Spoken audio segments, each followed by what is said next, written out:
nosso Ministério de parte de infraestrutura está envolvido no momento com qualquer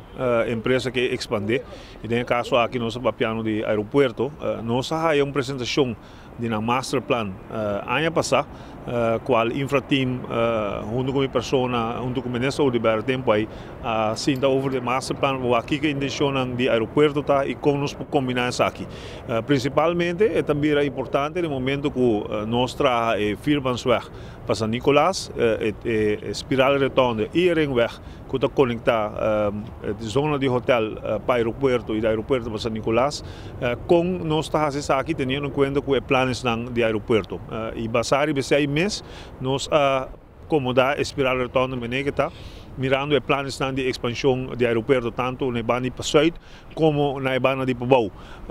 Então, agora que nós estamos em outra fase de quatro fase do aeroporto do Baiuaro assim promete para nós ter em conta com ele. Nós temos visto que os planos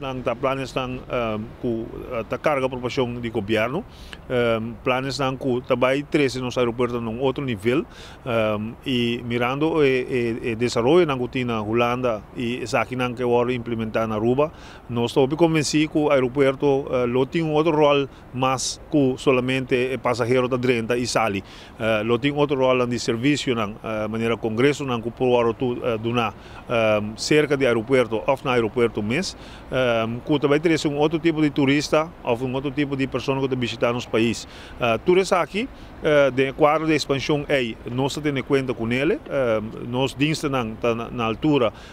tanto da parte de uma mídia terreno e uma mídia dá permisso de construção, que nós estamos preparados para isso aqui e para a hora que o aeroporto dá nosso sinal. Quando está claro para começar com a inversão, que nós estamos claro para dar um serviço aqui.